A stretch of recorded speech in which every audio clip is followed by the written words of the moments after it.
Hello friends, જય શ્રી કૃષ્ણ. મારા કિચનમાં તમારું સ્વાગત છે. મિત્રો, આ એક ઔષધિ વનસ્પતિ છે જે હઠીલા રોગને મટાડીને લાખોનો ખર્ચો થતો બચાવે છે. તમને ગમે તેવી દાદર હોય કે પછી ગમે તેવું ખરજવું હોય કે પછી ગમે તેવી ચરબીની ગાંઠો શરીરમાં જામી ગઈ હોય ને, તો તેના માટે આ વનસ્પતિ રામબાણ ઈલાજ છે. સૌથી શ્રેષ્ઠ કામ કરે છે.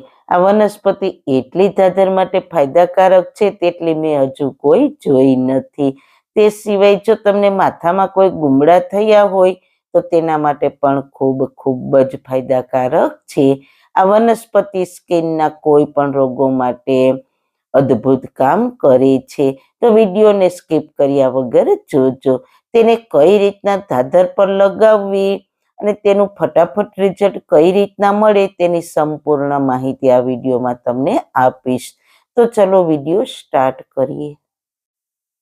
વાળના તમામ પ્રકારના પ્રશ્નો સોલ્વ કરતું 42 જડીબુટ્ટીઓથી બનાવેલું ઔષધિ તેલ, જે અમે લોકો જાતે જ ઘરે તૈયાર કરીએ છીએ, કોઈ પણ કેમિકલ્સના ઉપયોગ વગર, બિલકુલ નેચરલ છે. 42 જડીબુટ્ટીઓ ભેગી કરીને લોખંડની કડાઈમાં ઔષધિ તેલ તૈયાર કરવામાં આવે છે.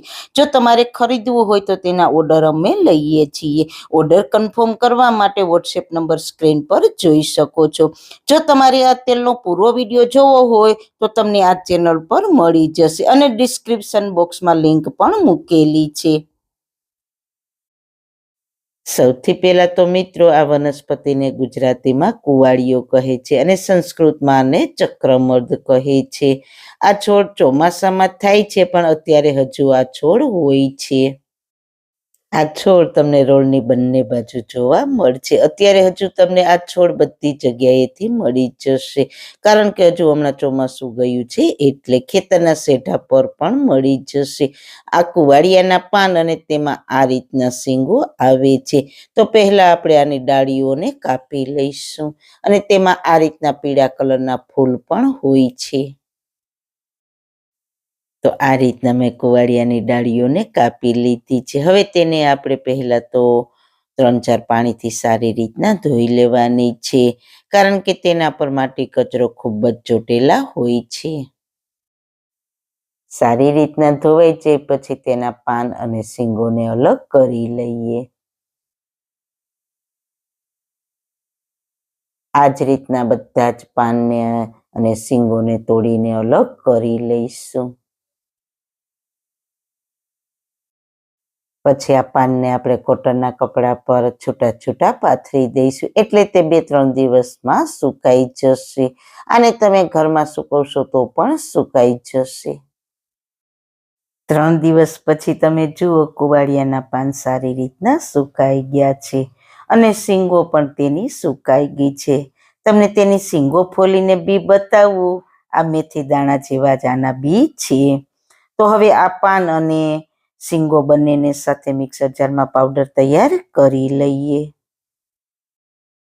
તો બસ આપણો પાવડર તૈયાર થઈ ગયો છે. આ પાવડરને તમે અત્યારે કુવાડિયાનો છોડ હોય ત્યારે જ બનાવીને આખું વર્ષ સ્ટોર પણ કરી શકો છો. દાદર એક એવો રોગ છે જે લાખો રૂપિયા ખર્ચતા પણ દાદર મટતી નથી. આ સ્કિનનો ભયંકરમાં ભયંકર રોગ છે, પણ આ પાવડરથી જળ મૂળમાંથી જતો રહેશે. સાવ 0 રૂપિયામાં તમારે આ દવા થઈ જશે અને રોગ જળ મૂળમાંથી મટી જશે.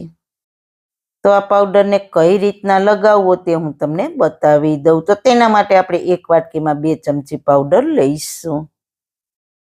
હવે તેની પેસ્ટ બનાવવા માટે આપણે જોઈએ તે પ્રમાણે દેશી ગાયનું દહીં ઉમેરીશું અને સારી રીતના મિક્સ કરી લઈએ. જો તમને ગાયનું દહીં મળે તેમ જ નથી તો ભેંસનું દહીં ચાલશે. જો તમે દેશી ગાયનું દહીં વાપરશો તો તમને 100% રિઝલ્ટ મળશે. ફરી 1 ચમચી દહીં ઉમેરીને એકદમ સારી રીતના મિક્સ કરી લઈએ ને પેસ્ટ જેવું બનાવી લઈએ. સારી રીતના મિક્સ થઈ જાય પછી તમને જ્યાં ધાધર થઈ હોય ત્યાં તમે આ પેસ્ટ લગાવીને 7 થી 8 મિનિટ તે જગ્યા પર હળવે હળવે ઘસવાનું.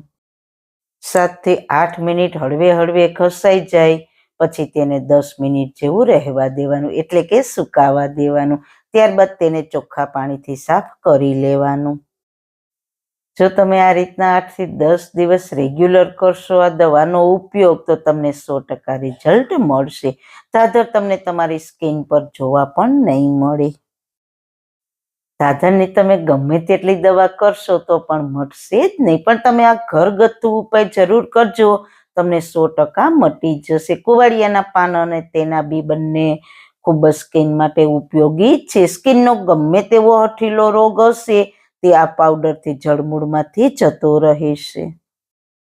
અને હા મિત્રો, આ વિડીયોને બને તેટલો વધારેમાં વધારે તમારા ફ્રેન્ડ્સ ફેમિલીમાં શેર કરજો, એટલે બધા આનો લાભ લઈ શકે. આ છોડમાં આ રીતના શીંગો હોય છે. અત્યારે શીંગો થોડી નાની છે, ચોમાસામાં તો શીંગો સરસ મોટી હોય છે અને તેના પીળા કલરના ફૂલ પણ હોય છે. બસ હવે આ છોડ હવે સુકાવાની તૈયારીમાં જ છે, એટલે તમે તેનો પાવડર વહેલાસર કરી લેજો અને સ્ટોર કરી લેજો, એટલે આખો વર્ષ તેનો ઉપયોગ કરી શકાય. તો મિત્રો, ધાધર માટેનો ખૂબ જ ઉપયોગી આજનો વિડીયો તમને કેવો લાગ્યો? જો સારો લાગ્યો હોય તો તમારા ફ્રેન્ડ્સ ફેમિલીમાં શેર કરજો ને મારી ચેનલને સબસ્ક્રાઈબ કરજો. ફરી મળીશું એક નવી જ રેસીપી સાથે, નવી વાતો સાથે. ત્યાં સુધી બધાને મારા જય શ્રી કૃષ્ણ.